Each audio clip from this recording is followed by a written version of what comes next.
Hi everybody, Desert Guardian here. Today we're going to be putting a few upgrades on my Gen 3 Glock 17. Going to be installing the Overwatch Precision TAC trigger and the diamond connector to go in to give it a little bit of an easier trigger pull. This is my Gen 3 Glock 17. Got over 20,000 rounds through it. It's in stock configuration. I mean, the grip's worn down nice and smooth. Trusty gun. Never let me down. Here is the trigger we're going to be putting in from Overwatch Precision. These guys are local to me here in Arizona. They're veteran owned and operated, made in the USA, and these guys make a great looking trigger. All machined down to exacting specifications. I was on their website on overwatchprecision.com and they were saying that these are milled and machined to the tolerances of the width of a human hair. So they're pretty serious about what they do. And because of the tight tolerances, they recommend that this only be done by either a certified Glock armorer or somebody who's taken some gunsmithing classes, you know, somebody who knows what they're doing. So that's where I come in. So let's go ahead and get started. I'll take my trusty roll of tape. First we're going to clear the Glock 17. Get the slide off. There we go.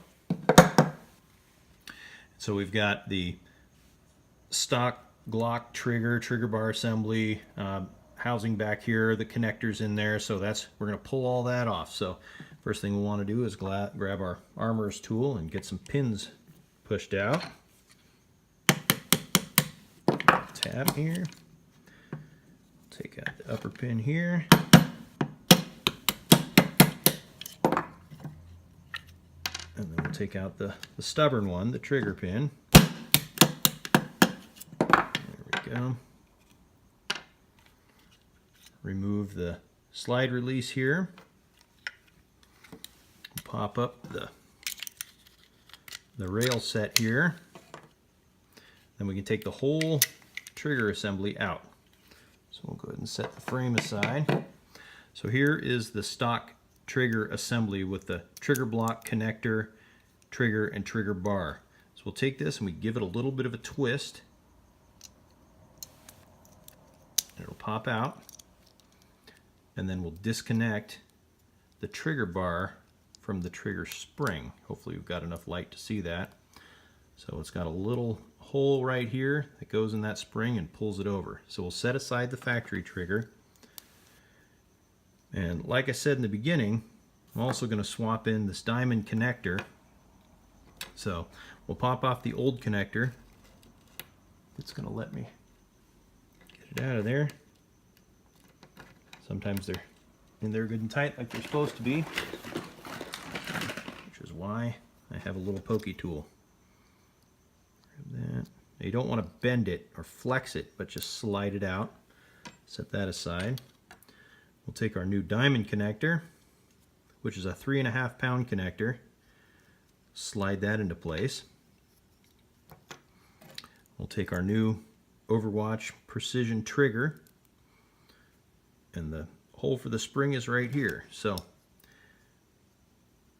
take the trigger, slip the spring into it, pull it over, down, and just give it a twist. And there you go. You have the assembled trigger assembly with the new connector, the new Overwatch Precision trigger in the stock Glock trigger block. Start rhyming here. So next we'll take the frame and we'll just do everything in reverse order. Take the trigger assembly, drop it in, drop the trigger block down in, snap the rail module back in place, and everything is where it sits. So now we put the pins back in. So first thing we'll want to do is put the rear pin back in. That holds the trigger block in place. Give that a quick tap. I can go back and center it in a minute. Now, grab my trusty roll of tape. And you know what? I may have put the wrong pin in. I did. I put the long pin in. Now, it's not the first time. Probably won't be the last time. So I'll pop that guy back out. Should have checked it because this one actually has ridges on it. Everybody's entitled to a mistake every once in a while. So this is your rear pin. It's the shortest of the 3 pins. So you can see the top rail pin has grooves in it, and of course the trigger pin is the large one with the grooves in it. So we'll take the short one, put it in the back here, a quick tap. Next up, put the top pin in, give that a little tap in place. Like I said, we'll center these in a minute. The reason why I put that pin in before the trigger pin is because it holds this little spring in place for your slide release. So next, this guy slides right in beside the trigger, and you can see where that pin is going to hold that spring in place. If you try to put this in first, then the pin's going to hit that spring and nothing's going to go anywhere. So now we've got everything in place, and I always start from the right side with the trigger pin, simply because you're going through the wall, the rail module, then the slide release, then the rail module again, and then back through the wall. So this way we get it all lined up through the trigger. And the slide release, just make sure we're positioned in the right spot. We'll give it a quick test tap here. Went right in. All right, so now we'll go ahead and center up those pins. Gentle tap. A gentle tap on the top one. Which, like I said, it has ridges in it, and so does the trigger pin, so they tend to hold themselves in place. So, all right, so now we have the connector and the new trigger in. Put the slide back on.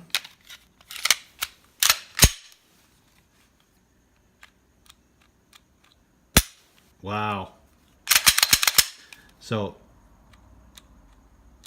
it's got a pretty light minimal take up and a very crisp break on it. I'll show you that one more time. Take up, break. Take up, break. So there you have it. We have the new Overwatch precision trigger and the diamond 3.5 pound connector in the Glock 17.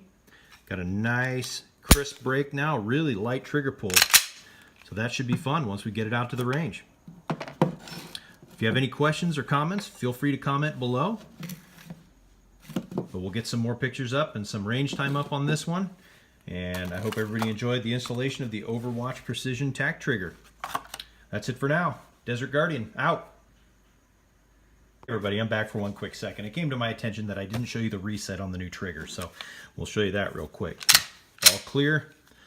So you've got your take up, break, the reset. Super clean, super crisp. Just wanted to show that to you. Feel like I left it out. That's it for now. Desert Guardian, out.